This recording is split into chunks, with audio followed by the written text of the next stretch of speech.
Américo Martins falando ao vivo conosco. Atenção, começa neste momento a fala pública em defesa a Jair Bolsonaro. Temos Flávio Bolsonaro falando. Vamos ouvir.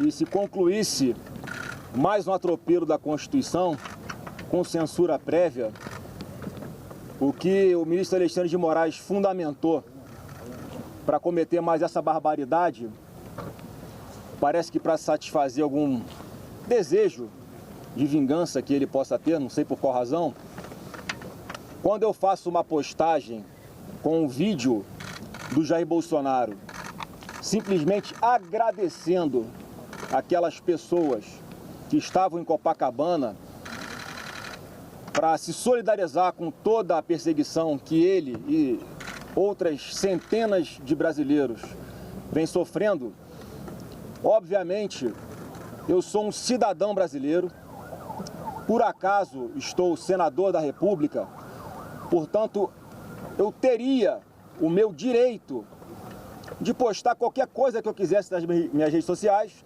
uma vez que a medida cautelar do Alexandre de Moraes dizia respeito a que Bolsonaro não falasse sobre o processo dele. E foi o que eu fiz, com a convicção de que, obviamente, na cabeça de qualquer pessoa normal, não traria problema nenhum. Porque foi eu que postei, não foi o presidente Bolsonaro que pediu para eu postar, para burlar qualquer medida cautelar, para indiretamente usar a rede de terceiros para se promover. Não. Eu tenho minhas redes sociais próprias, postei por minha convicção, por achar e ter certeza de que não tem absolutamente nada que confronte essa medida cautelar ilegal do Alexandre de Moraes, mas mesmo assim ele toma essa decisão e tem certeza, sem ouvir nenhum outro ministro, sem ouvir mais uma vez o Ministério Público Federal. Como diversas coisas que ele tem feito ao longo de todos esses anos, conduzindo processos que ele não poderia estar conduzindo, ele faz as coisas segundo a lei dele. E a nossa lei existe, não é para proteger os bons dos bons, é para proteger os bons dos maus. E fico, obviamente, triste como filho, mas isso dá muito mais força para cada um de nós que está aqui hoje, para continuar lutando pelo resgate da nossa democracia no Brasil. Os colegas aqui vão falar mais profundamente, mas eu queria adiantar alguns pontos rápidos. O que a gente vai propor aqui hoje é um pacote da paz. E o que diz esse pacote da paz? Qual é o conjunto de medidas que, como eu sempre falei, a solução para os problemas do Brasil está aqui no Congresso Nacional. Então, o que nós vamos propor, o líder Rogério Marinho vai aprofundar, é anistia ampla, geral e restrita, porque já passou da hora de o Brasil virar essa página, ainda mais após essas denúncias de ontem. Uma continuidade do que vinha sendo feito em matéria jornalística por Glenn Greenwald e Fábio Serapião.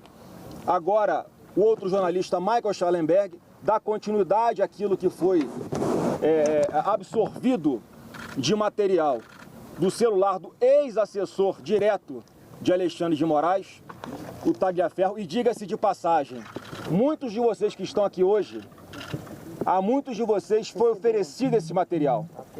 E a todos, aos que foram oferecidos esse material, se negaram a fazer por medo do Alexandre de Moraes. Então a liberdade de imprensa já é uma realidade, não existe mais aqui no Brasil, porque a partir do momento em que os donos de um veículo de comunicação ficam com medo de publicar alguma coisa por causa do que pode acontecer vindo da caneta de Alexandre de Moraes, nós aqui estamos lutando por vocês, pelo trabalho de liberdade de imprensa de vocês também, não só pelo nosso de liberdade de opinião. Então, em função disso, mais uma vez veio à tona o modus operandi de Alexandre de Moraes para perseguir quem ele quer.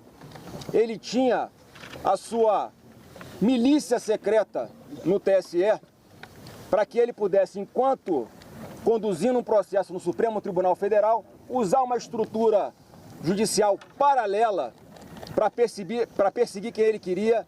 Estou me referindo aos atos do 8 de janeiro, quando ele, para determinar quem ficava preso ou quem seria solto, dava uma ordem completamente extraoficial, fora do processo, portanto não há devido processo legal, nesse caso do 8 de janeiro, para que quem estivesse com algum símbolo, como bandeira do Brasil ou uma blusa amarela, deveria ficar preso. Se porventura alguém que foi aqui preso covardemente na Praça dos Três Poderes não tivesse nenhuma postagem relacionada a esse tema, essa pessoa era solta. E os relatórios eram enviados de maneira informal, diretamente para o e-mail de Alexandre de Moraes. Portanto, não passava oficialmente pelo processo para que ele tomasse a decisão que bem entendesse.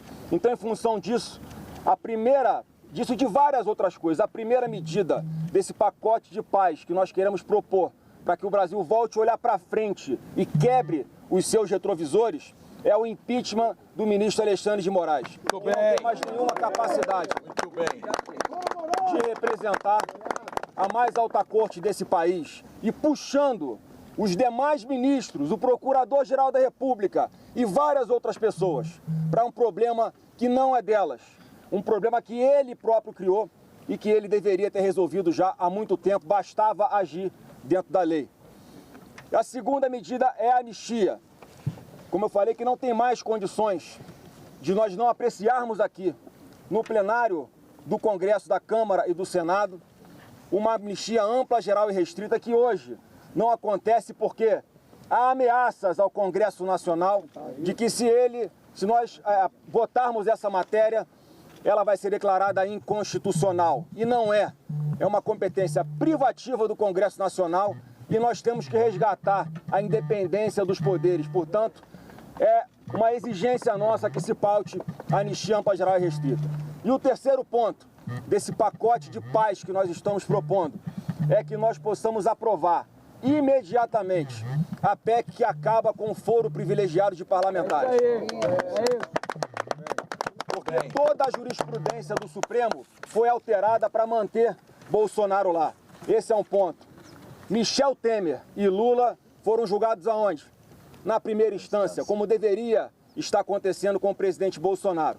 Mas há ali uma articulação para que se mudasse esse entendimento. E a outra razão para que nós devemos aprovar essa PEC imediatamente é porque isso não pode mais continuar sendo usado como um instrumento de pressão sobre deputados e senadores que acabam tendo que, muitas vezes, não fazer aquilo que é obrigação deles, porque podem sofrer algum tipo de ameaça em função de processos que estão no Supremo. Portanto, é fundamental que isso volte para a primeira instância, que é uma exigência já de toda a população, da maioria da população, e eu tenho certeza que essa iniciativa em especial vai ter o apoio maciço, majoritário, esmagador de todo o Congresso Nacional. Então, é o que eu queria dizer.